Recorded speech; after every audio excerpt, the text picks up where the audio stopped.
Hello again, my friends, and how was everyone doing today? Welcome back to Carpo's channel, voted the best YouTube channel for 47 years in a row. I thank you all for that. Why do I start off with such a bad joke?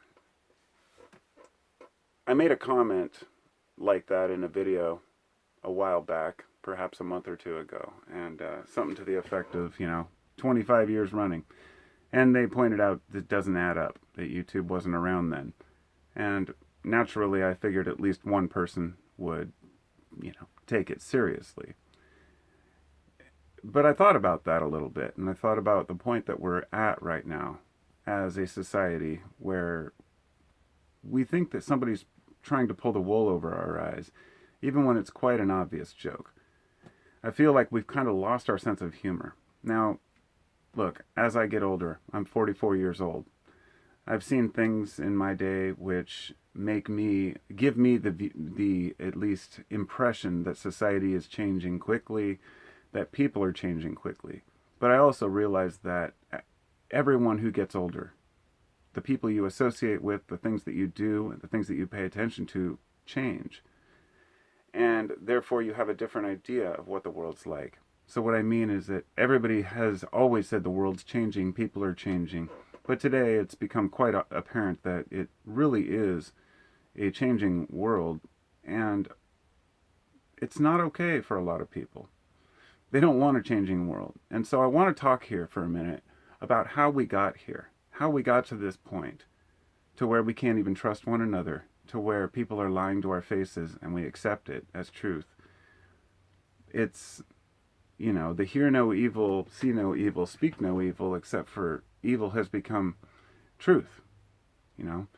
We just don't care what the truth is anymore. We just want to hear what resonates with us.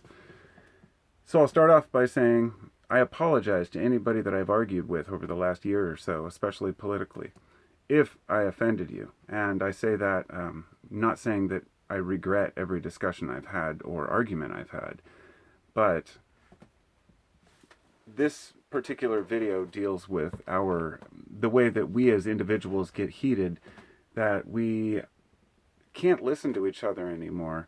Often we become short with one another. Now, I've always made a strong effort to be fair and lend an ear to what people have to say. And it's usually not until it devolves into personal attacks on my character or myself, or, calling me names, to where I basically just tell people to fuck off. And I think we all deserve to be able to get to that point. We shouldn't have to put up with crap, but we do have to listen. And I guess I still have some hope for society to make a big change that's beneficial to everyone, even though sometimes I seem dismissive or nihilistic about it. And it's okay, going back and forth, having different ideas, and in times of chaos like we have right now, there's a lot of uncertainty in the world and in the economic climate and in the job market. There's a lot of things going on at once right now. And during times of chaos, it always breeds paranoia. The witch trials were during some really hard times. And we always want to point the finger at somebody who's to blame for all the problems that are happening in our society. And unfortunately, that blame is always kind of pushed away from those who really are to blame, or from the fact that nobody's to blame, that it's just circumstance. And we want to blame, say, the devil for a storm that happened, or believe that people are having seizures, are possessed by demons. We need explanations as humans. We crave explanations to what's going on. So paranoia can loom. If you look at all the conspiracy theories that have taken off over the past few years, they've become much worse recently. People are taking, violent action because of their own belief in certain... I really don't want to get into the whole QAnon thing, because I know there's probably somebody out there who believes it and would want to debate it all day long. Let's just say that real world harm can come from believing things that we don't have quite a grasp on or understand. And human behavior is interesting because we look to others for answers. We look to individuals, heroes. We want somebody with a cape during times of uncertainty. Pretty much all times. I mean, you can look at it as a human characteristic. It's like that, paternal need for a father figure or a mother figure, somebody who's can tell us what we need to know and when we need to know it, and make sure that we are armed to argue with other people about our own beliefs and values. It wasn't always that way. When I was younger, I've had friends who were, way right-leaning, and I've always tried to remain neutral in the middle, but everybody leans one direction or the other. Nobody can be perfectly balanced. It's our circumstance and what we believe and our values, and there are mental differences in the way brains are even constructed through people who tend to think strongly right or left, and that's something that's for another subject altogether. But it means that human nature is that we differ in our thinking, and we're never going to get everybody to see it our way, so we have to discuss it.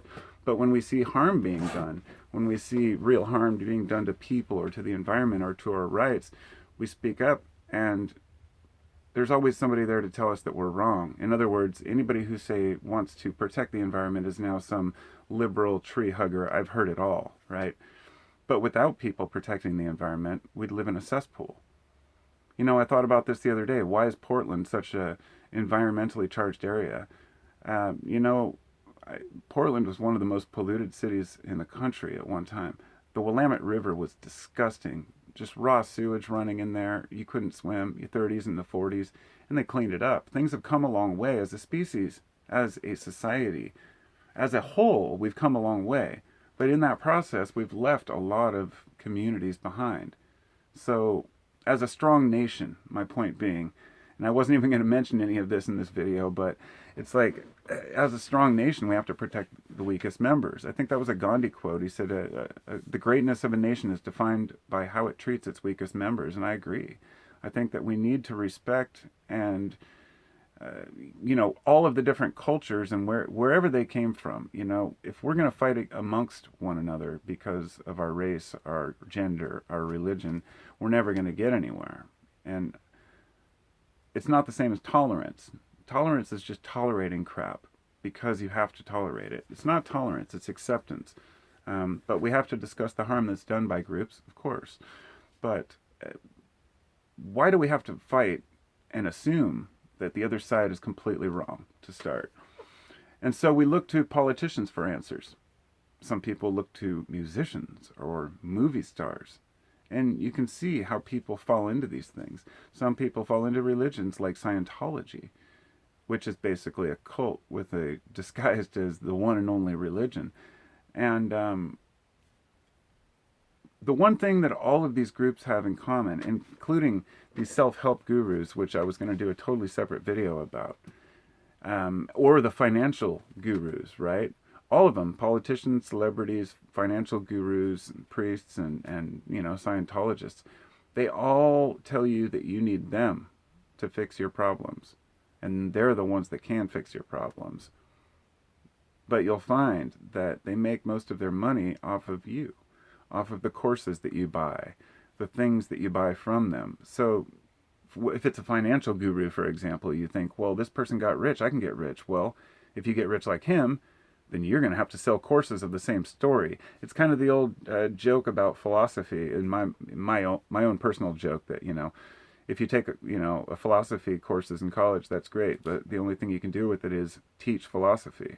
Not that the philosophy shouldn't be known, because I've studied various philosophers, but you have to pick it apart in your own mind over a period of time. You can't just learn philosophy. Philosophy is kind of a way of life.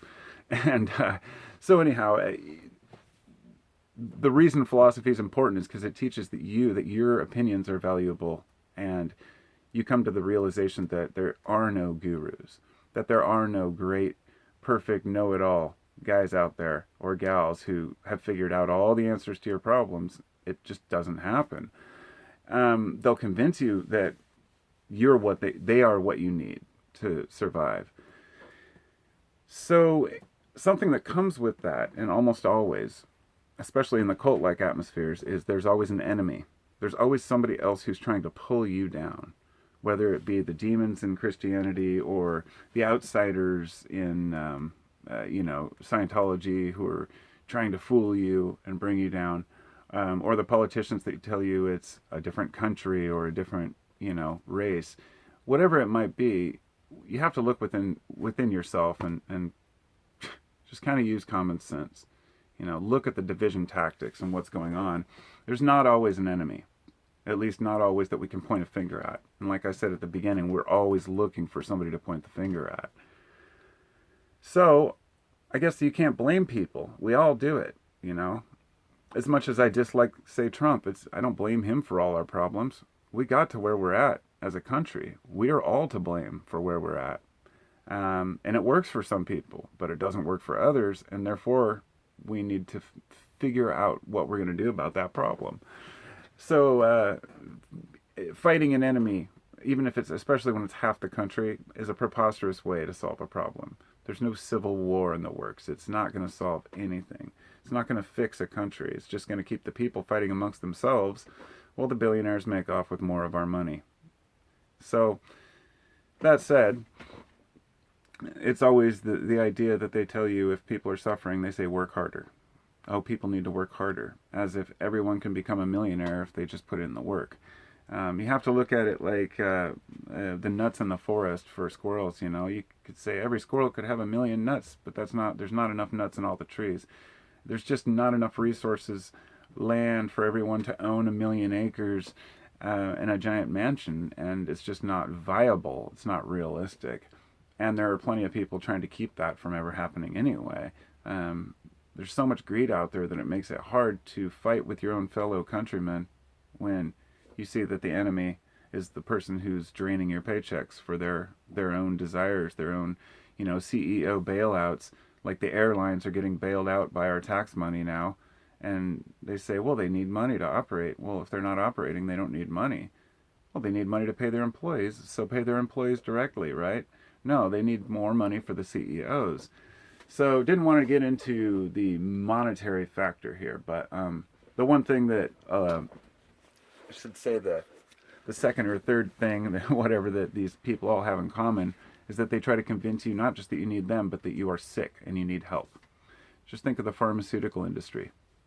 Think of how they bait and switch people into thinking that they have a condition that they might not even have. Oh, do you feel low sometimes or have a bad morning or need a cup of coffee? Oh, you must be depressed. You need this. Meanwhile, side effects, depression, suicide. I mean, the fact that people are still taking these pharmaceuticals, even knowing the risks, they're very, there's a lot to be said about telling people that they need your help and people believing it. I mean, just look at psychiatrists and, some of the shitty counselors out there that just really know nothing about helping you or don't care about helping you. All they care about is making a few dollars. It's sad. Look at drug treatment programs, which is a completely different subject. I mean, I'd have to do a whole video about what a scam treatment centers are, especially in places like Florida, where they don't even keep you at the center. They just put you up in a motel and give you money and just say you come to these meetings so we can collect the insurance money. I mean, it's preposterous. And there are a lot of other reasons to be angry than thinking that your neighbor's a liberal or your neighbor's a Trump supporter, is my point. That we don't need to be fighting each other. That we could be doing a lot better. In the past, it's like I said, I've had different political views over the years, but I've made a lot of mistakes. I've said things that maybe I don't necessarily still agree with 10 years later. And in fact, the reason I haven't made many lately is because, I don't know, I get to this point where I feel like my videos just aren't worthwhile anymore. Like YouTube in the old days, I could just put out my thoughts. And then now I'm like, well, I better have something to say that really makes sense.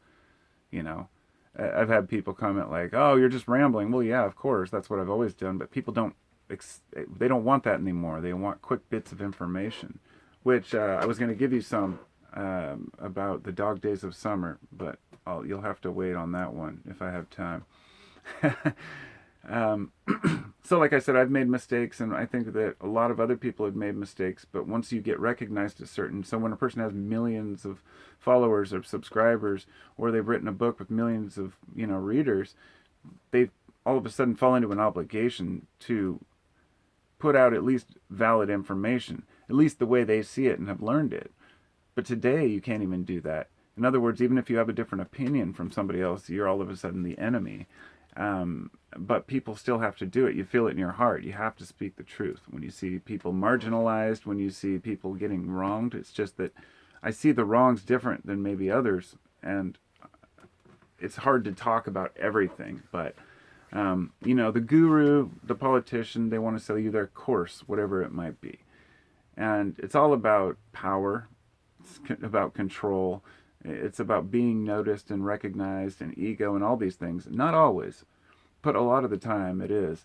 And it often comes down to money, but more often than that it's power. Power is what people desire when they get especially very rich. But, there's also money to be made from these spiritual gurus and the fake ones on the side. I get emails every week, and in fact, I just got one before I made this video from this group called Transformation into the New Paradigm. And I told them to unsubscribe me, but they never did. But they talk about going into this 5-dimensional reality and Age of Aquarius, all this stuff, right?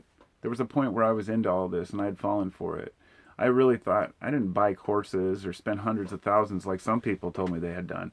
But I definitely started believing that there was some spiritual truth you could attain through perhaps Kundalini yoga or any of these awakenings. I've had a lot of Satori crazy experiences, amazing awakenings and epiphanies that changed my life. But in the end, you go back to being you.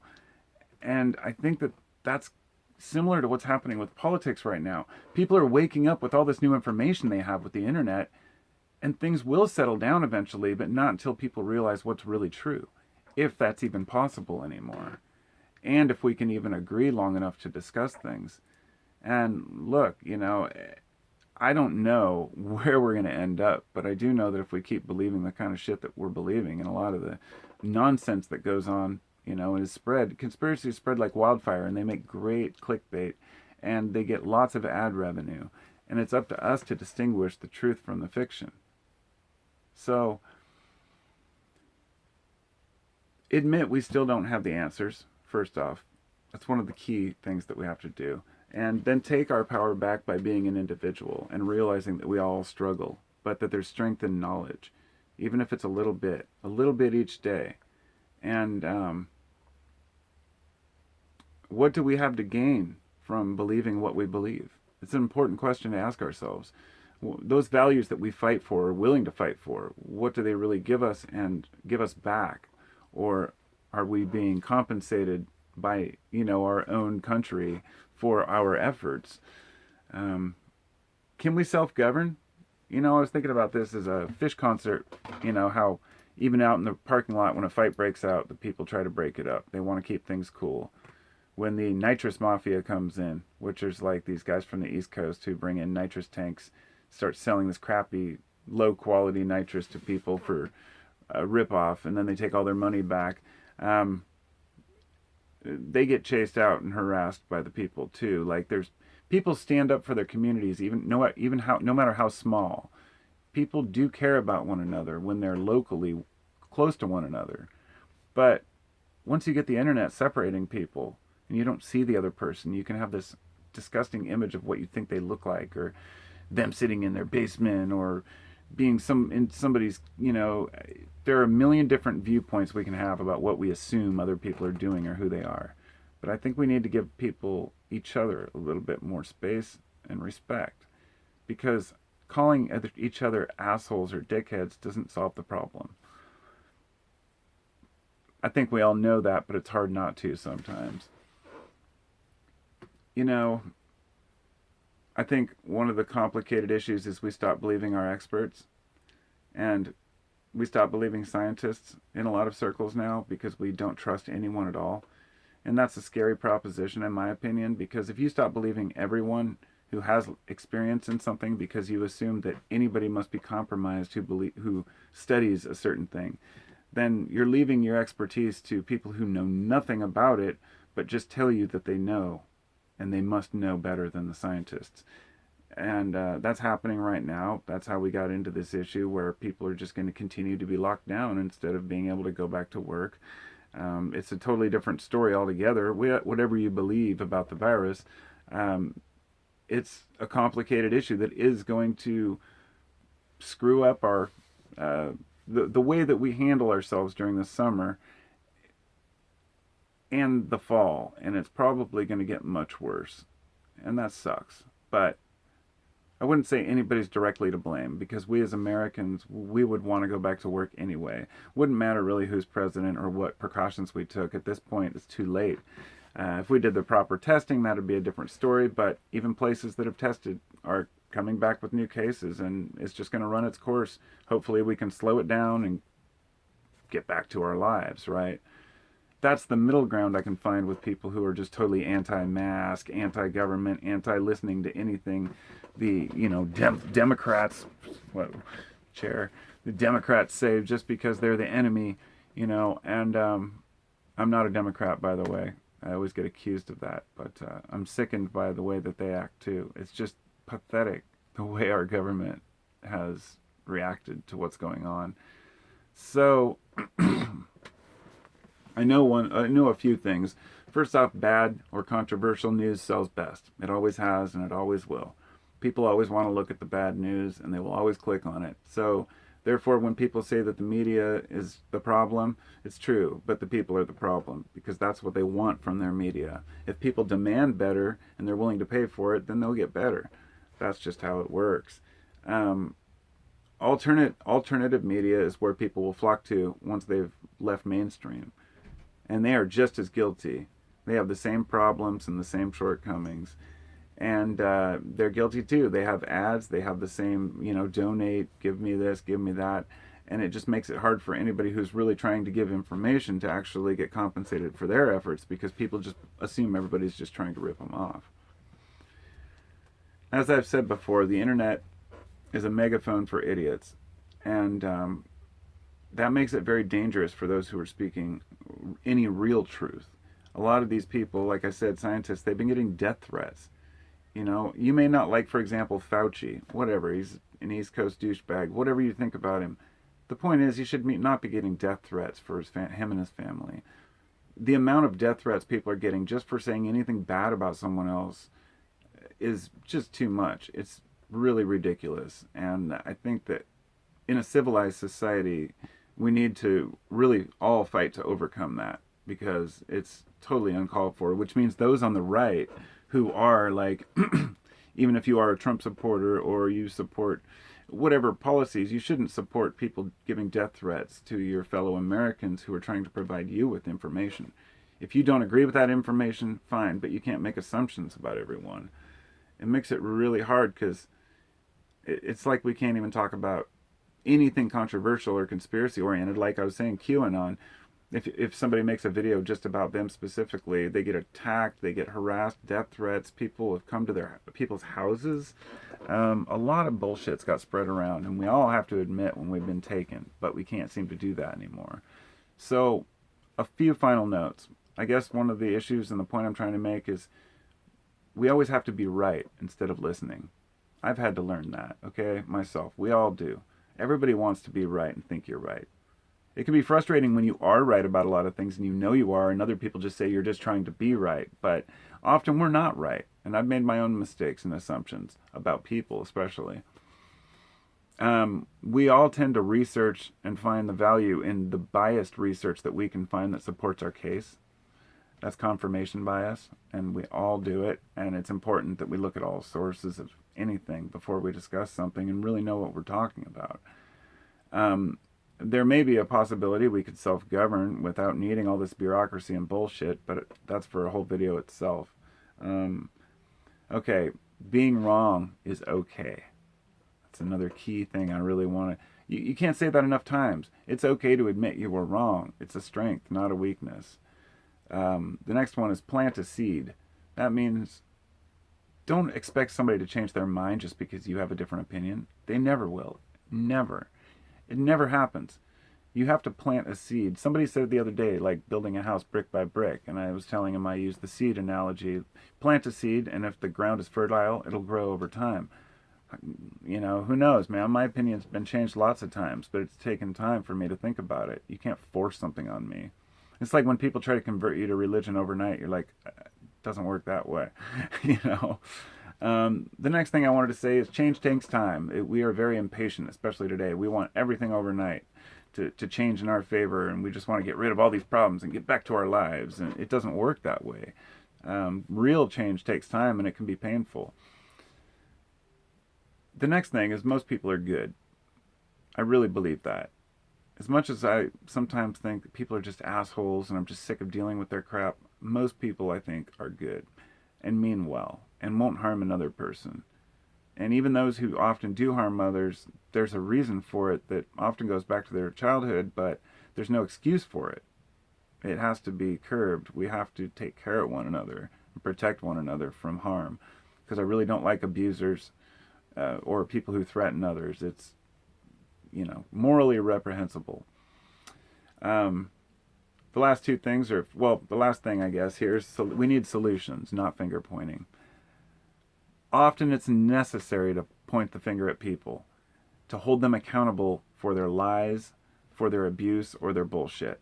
And I firmly believe that we have to stand up and point the finger. And that's why I do talk about even, for example, the president or some guru selling some course that I saw as a fraud, because you want people to know the truth as you see it. If they don't agree, that's fine. They can discuss their purposes and reasons, hopefully without just leading to some ad hominem attack. But really, when I hear a lot of people complain about how things are, I say, well, how should things be?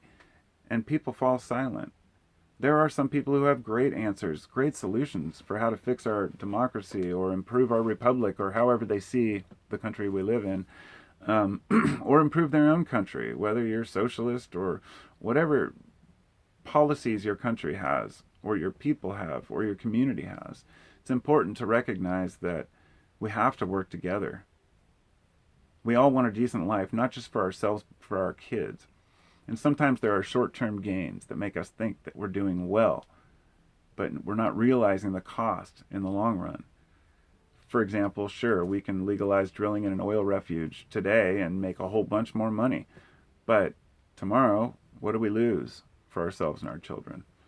So, yeah, I'm a little bit of a tree hugger. When somebody said that the other day, I said, oh, I'm ashamed of myself. I love trees. They're horrible. They should all be turned to lumber. It's ridiculous. I think that we all want to belong, and that's a major issue of why we're going through what we're going through. We all want to be on a team. We all want to feel like we're part of something. And I've always kind of felt like a loner, so I can understand that. But it's important that we don't fall into the wrong crowd. Like our moms taught us, right? Stay away from those bad kids. So I promised that I would leave you with a bit of knowledge, so before I go, I'm going to do it. The dog days of summer. Do you know where that came from?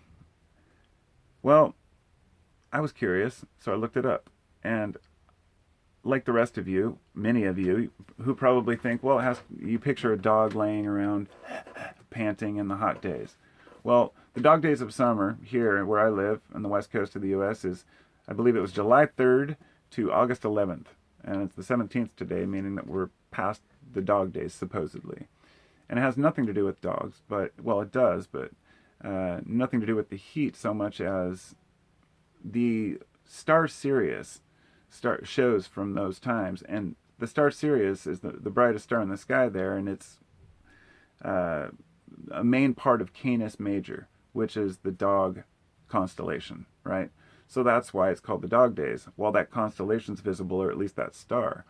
And in Egypt, I guess it was a great time for them because it would bring the Nile up and flood the lands and make it fertile, and it'd be ready for planting and watering and irrigation. But over in, say, Rome, for example, they had opposite problem because it brought a lot of disease, drought, and plagues. And so I just kind of hit me. I thought, plague. They feared the dog days of summer because of plague, and here we are in the middle of this pandemic. It's just I don't know, one of those things that you just take note of and think the irony. But maybe coincidence, not irony. Anyhow, that was all I wanted to drop, that little bit of knowledge there. Dog days of summer have to do with Canis Major. To everyone who followed this long, thanks for listening. I appreciate you being a listener to my channel. It's just crazy to me that people want to hear what I have to say, and I still am willing to share because of that. And as long as people do care, I'll just probably continue making videos, even though it's become harder and harder to do. I feel like not enough people really, it has nothing to do with you guys or people, whether they care or it's like, why do I put so much time and effort into this? I love doing it, but I don't get any real, financial payoff, and I should be focused on other things, so I start feeling guilty. And then another side of it is I figure, why should I talk about this subject? It's just so mundane and boring, but I do it anyway. I just keep making them. I don't know. We'll see what happens. Maybe I'll write a book, get all that shit that I wanted to do in my dreams eventually. So for the rest of us, take your power back, We don't have to be super tough guys, nor do we have to believe in this bullshit sensitivity training that is really just another way to make money. People are going to be who they're going to be. We need to get past overcome our bullshit and get back to just being human beings to one another. So we'll see if that can happen. Thanks for listening. Talk to you later. Peace.